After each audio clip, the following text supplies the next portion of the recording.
Alright, so today we are going to do a mold review on the AnglingAI 3.8 riprap. This is a mold I've had for quite a while, and it's one that I've caught fish on, lots of fish on, in fact. It works great in pretty much any color, and we are going to be using the leftovers from our last video. This is the red apple jelly, methylate, and charisse all melted together. And yeah, pretty much looks exactly like the three of them did. So yeah, that's what we're doing today. So facts about this mold: it's 3.8 inches, and right now on their website it is currently $140. So yeah, why don't we'll go ahead and shoot it, since I already got the plastic hot, and then we'll check out the baits. Wrong one. The one that's going to hold the hot stuff is where it needs the glove. All right. All right.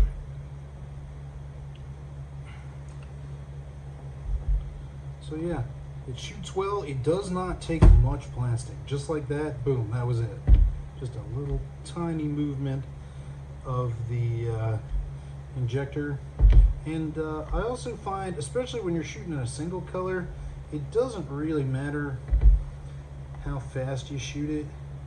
I actually shot these at all different speeds, fast, slow, and yeah, so when it cools, or give it a couple minutes to cool here, and then we'll see what how it did like that. But yeah, I have fished this one extensively and caught lots of fish. I've caught tons and tons of bass in different colors, everything from a straight white one that I was throwing in the bypass canal over in Hillsborough County, that it's real dark, muddy water, so I was throwing straight white, up to a place that I fished near my dad's that the water is as clear as a spring, and I was using these in a color that is there's no actual pigments in it. It's just a little bit of purple highlight and a couple different blue flakes, and that's it.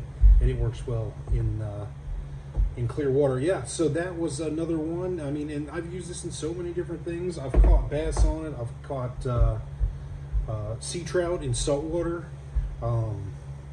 And one really interesting thing, if you look on my Instagram, you have to scroll a ways back, but you can see I caught a huge Mayan cichlid in a brackish canal on one of these ripraps.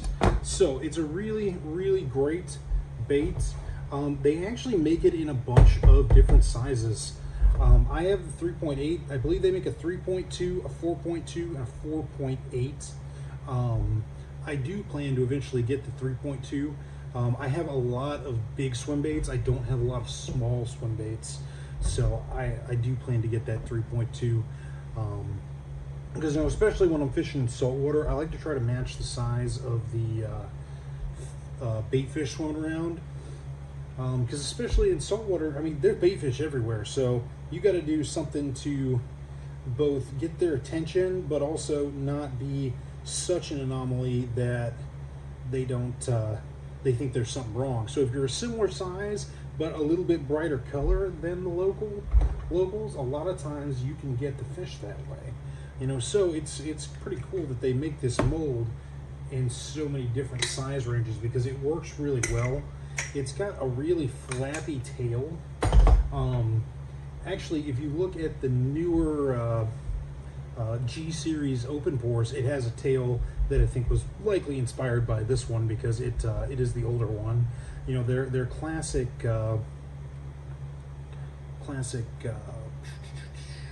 open pores were very similar to their hammer series, and then that newer G series, the tail, I'm talking about the tails. The open pores, the original open pores tail is similar to the hammer series, and the G series open pores, I think the tails are pretty similar to this. All right, I think we're pretty much good to go. So yeah, let's check these bad boys out and see how we did.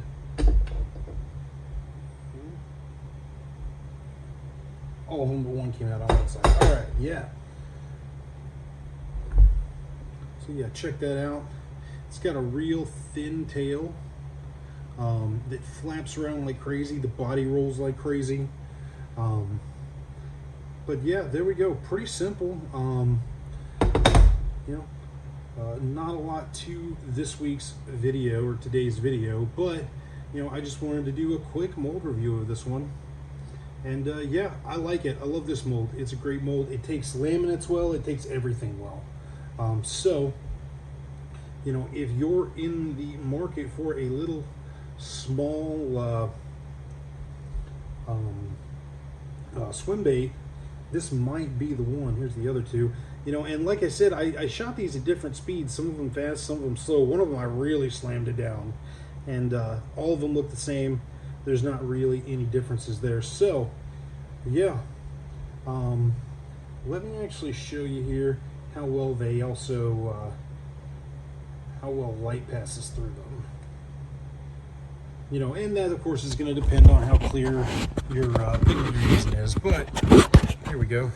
So we'll hang it over here and hold it up near the light and swing them back around. And you see that magic of the methylate, apple jelly, and cerise, how it turns pink to orange. So yeah, there we go. That's it. Simple, easy, short video today.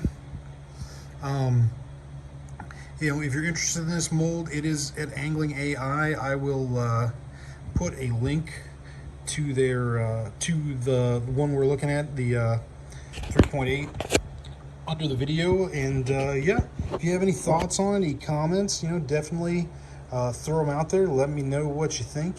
And yeah, we'll see you guys next time. And you know, I would appreciate it if you like and subscribe, and hopefully you guys have a great day. And yeah, thanks for coming by Gulfside Baitworks.